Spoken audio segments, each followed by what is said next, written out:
Bonjour et bienvenue à tous sur la chaîne YouTube d'Oser planter ça pousse. Aujourd'hui on va parler potager. Je vais vous expliquer comment créer un petit potager urbain de 4 mètres carrés, ainsi que tout ce qu'il faut faire et puis évidemment les erreurs à éviter. La première chose à faire, ça va être de choisir l'emplacement de votre parcelle. Alors le plus ensoleillé possible et puis ne prenez pas une superficie trop grande, vaut mieux commencer par quelque chose de petit pour se faire la main. Pour commencer, mouillez bien votre parcelle pour pouvoir en fait bêcher correctement, retourner bien la terre et puis casser aussi les grosses mottes pour pouvoir ensuite ratisser et faire une surface plus plane et bien propre. Ensuite, disposez tout simplement les petits plants que vous avez achetés ou pour lesquels vous avez fait vos semis en agençant en fonction des hauteurs de culture et de l'exposition idéale de chaque plante. Donc l'idée c'est qu'une plante qui pousse assez haut puisse faire de l'ombre à celles qui en ont besoin ou justement puisse être mise devant pour ne pas être ombragée par celle-ci. Alors sur cette petite parcelle de 4 mètres carrés, il n'y a pas moins d'une vingtaine de variétés de fruits, légumes et plantes aromatiques avec au début 4 plants de tomates, dont 2 sont des plants greffés. Ici des plants d'aubergine, du basilic, je vais mettre quelques gousses d'ail, d'échalotes et d'oignons, bio évidemment. La mertancie maritime tout au fond. Devant il y a 2 plants de poivrons, du persil plat et frisé, ça c'est un plant de piment d'Espelette, 2 semis de butternut, dont je vous parlerai tout à l'heure, de la sauge ananas et des maras des bois. Et je conserve une petite bande devant pour les semis de tomates que j'ai fait, que je vais vous montrer tout de suite après. Alors ma petite astuce avant la plantation, c'est de bien faire tremper les mottes dans une bassine à température ambiante. Ça permet de bien réhydrater les racines et surtout ça va favoriser un meilleur enracinement directement en pleine terre et c'est vraiment très bien pour démarrer les cultures. Alors une fois que la motte est bien imbibée, il vous suffit de la planter, donc vous faites un trou d'un diamètre légèrement supérieur. Je vous conseille également d'assouplir un petit peu la terre au fond et puis vous replacez votre motte et de la terre au-dessus correctement pour qu'elle soit bien enterrée et vous tassez aussi de manière à bien chasser les bulles d'air pour que les racines soient vraiment au contact de la terre. Prévoyez aussi un espacement entre chaque plant suffisant. Alors là, c'est vrai que je les ai un petit peu mis de façon resserrée, mais j'ai vraiment optimisé, je dirais, la place dans le potager.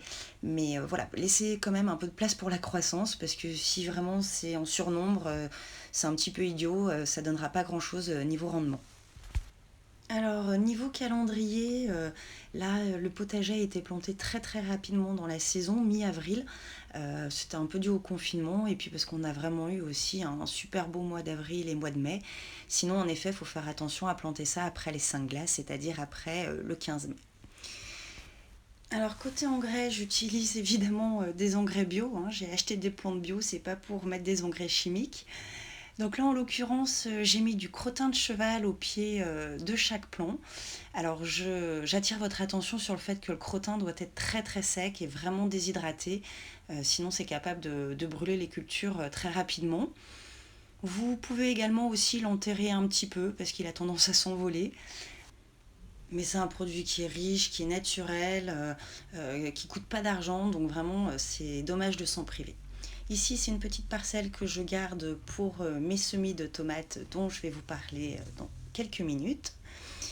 Et puis, c'est pas mal aussi, évidemment, de rajouter du paillage, donc de la paille au pied des plants. Ça limite vraiment l'évaporation. Et du coup, ça permet aussi de vraiment réduire les arrosages. Et puis c'est vraiment très bénéfique, je dirais de manière très générale pour le sol. Parce que j'ai remarqué que sous cette couche de paillage, il y avait vraiment toute une vie de tout petits insectes qui s'affairent jour et nuit. Et ça permet voilà, de contribuer à la bonne santé du sol, à une bonne biodiversité, à attirer aussi des oiseaux et des prédateurs qui viendraient manger des limaces ou autres. Alors je pense notamment aux hérissons ou encore aux musaraignes. Voilà, enfin, vraiment tout ça, ça permet de contribuer à un bon équilibre et à une bonne santé du potager, justement vraiment dans une optique de permaculture. J'ai rajouté aussi une bâche transparente pour protéger un peu les cultures du froid et puis aussi pour les forcer. Ça permet de faire un effet de serre qui maintient bien la chaleur et au démarrage des cultures, c'est vrai que c'est l'idéal. Alors là, je vous fais un petit zoom sur les plants de tomates où on voit bien le paillage et puis on voit les toutes premières fleurs qui arrivent. Alors je les ai tutorées là avec des petits tuteurs en bois et je vous présenterai après des tuteurs spécifiques pour les tomates qui sont juste génialissimes. Alors en parallèle du potager, je vais également lancer des semis de graines que je vais faire dans ces boîtes d'œufs. Alors ce sont des graines de légumes que j'ai récupérées l'année dernière. Il y a ici des graines de butternut. Ensuite à côté des graines de courgettes. Et puis je vais faire également un semis de graines de tomates. Alors pour récupérer les graines de vos légumes, c'est vraiment très très simple. Vous prenez un légume bien mûr, vous retirez les graines et vous les nettoyez bien correctement à l'eau claire pour retirer toute la pulpe. Une fois que c'est fait, vous devez leur apporter une période de froid, donc par exemple pendant un mois dans votre frigo, et ensuite vous les entreposez dans une enveloppe, dans du papier. Et l'année prochaine, vous allez pouvoir les ressemer, je vais vous montrer comment on fait. Alors honnêtement, rien de bien compliqué, hein. Il s'agit donc de remplir les boîtes d'œufs de terre. Alors prenez du terreau spécial pour semis parce qu'il est vraiment plus allégé et ça favorise la levée des graines. Donc ensuite vous remplissez les petits godets de terreau. Et puis après vous disposez délicatement de vos graines bien au centre.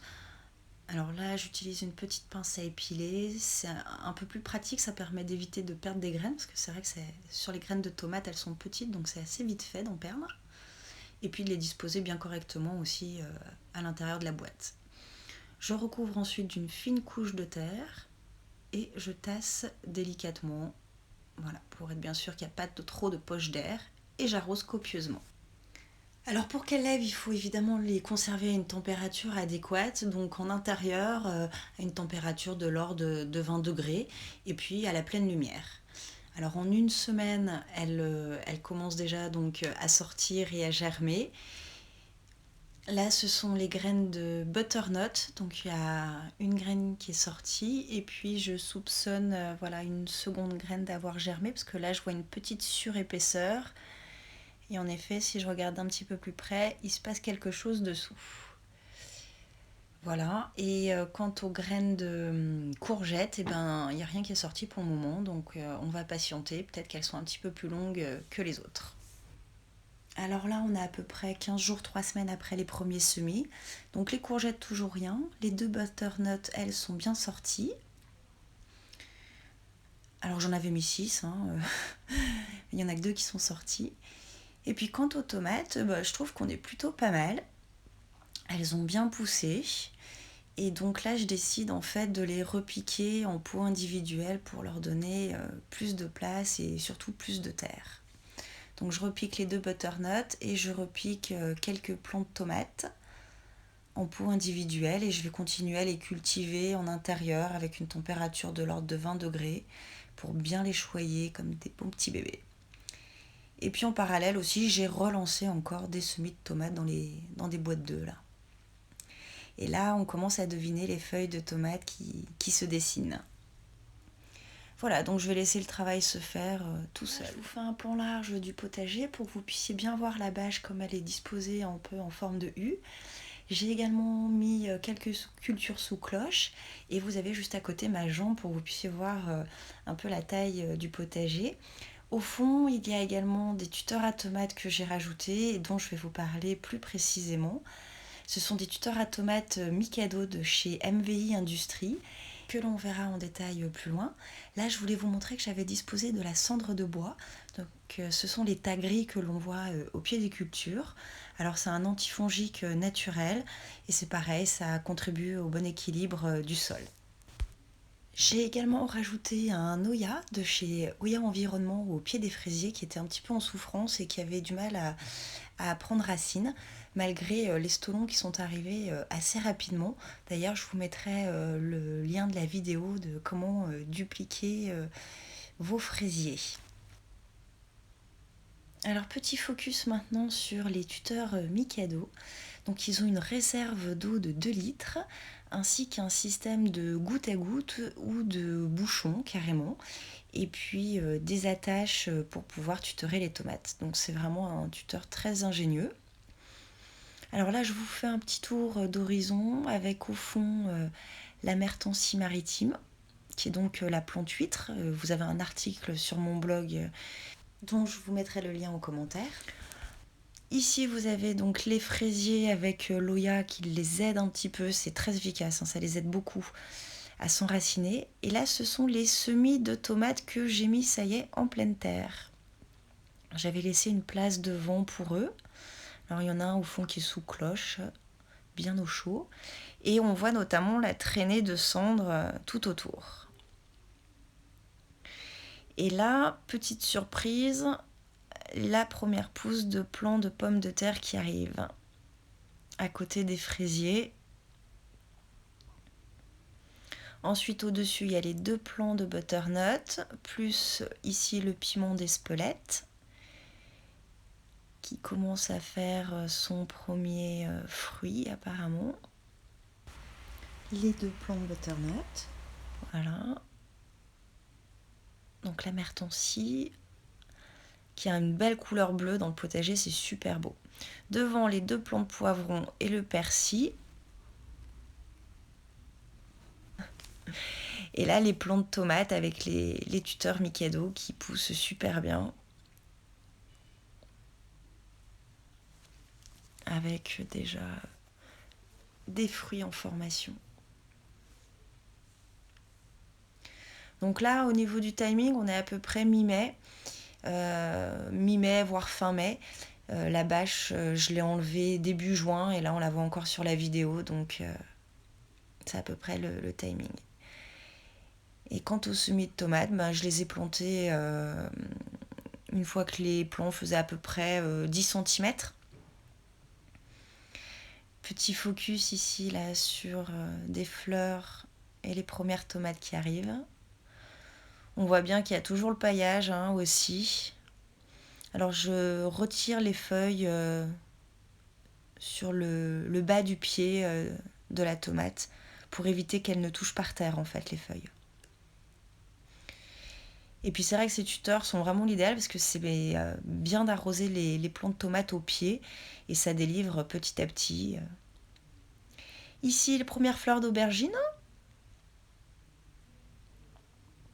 d'une belle couleur violette avec la cendre qu'on voit toujours et le paillage également en arrière-plan. Là c'est le second plant d'aubergine qui est également en fleurs. Là on voit voilà l'ail, oignon, échalote. Ici c'est le plant de poivron avec ses premières fleurs aussi qui semblent avoir été pollinisées, donc un futur fruit à venir.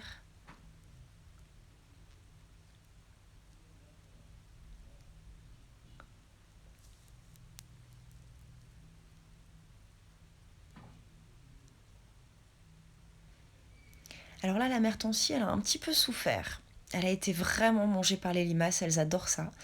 Donc j'ai rajouté beaucoup de coquilles d'œufs.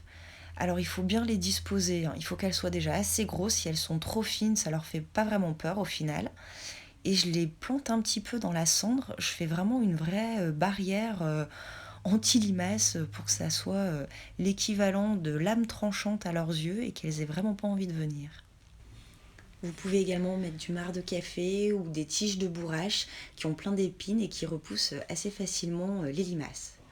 Enfin, il y a plein d'astuces naturelles pour s'en débarrasser. J'ai un article sur le blog que vous pouvez consulter à partir de la loupe. Alors maintenant, on refait un petit tour d'horizon avec les cultures un petit peu plus avancées, mais il y a toujours la bâche, donc nous sommes à peu près fin mai. Voilà les tomates qui se développent sur les tuteurs Mikado. Donc là, ce sont des variétés anciennes des plants greffés, avec des fleurs aussi et des futurs fruits pour après. Les plants d'aubergine aussi se portent bien, ont commencé aussi leur floraison. Alors les 2 premières fleurs, je me souviens, n'ont pas abouti, mais bon, c'est tôt dans la saison. Et là, j'ai rajouté un petit plant de haricots blancs et également des salades que j'ai dispersées un peu de partout dans le potager. Là, c'est la butternut, enfin ce sont les 2 butternuts, mais par la suite, je vais m'en débarrasser d'une parce que ça prend vraiment trop de place dans le potager.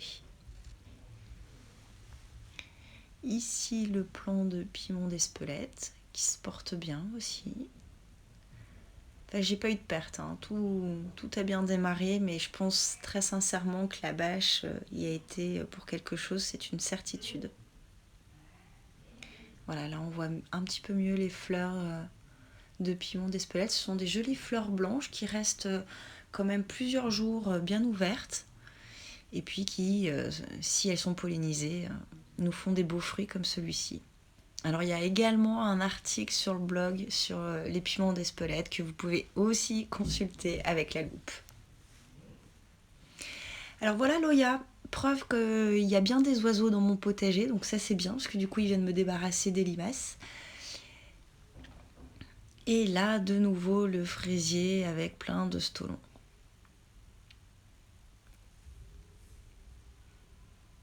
Et des jolies feuilles aussi bien vertes. Et là, c'est le plant de pommes de terre qui continue sa croissance. Bon, à côté, elles n'ont pas pris, je ne sais pas pourquoi. Et là, ce sont les petits semis de tomates que j'ai fait. Voilà, il y a 2 salades entre les 2. Alors, c'est en surnombre, hein, je suis d'accord, mais j'assume. Il va falloir que je taille bien les gourmands. Ça fera l'objet d'un second vlog qui va traiter cette fois-ci des cultures et de la récolte et de l'entretien du potager. J'espère très sincèrement que cette vidéo vous a été utile. Alors n'hésitez pas à mettre un petit like et puis à vous abonner à la chaîne YouTube d'Oser planter sa pousse. Merci et à très bientôt.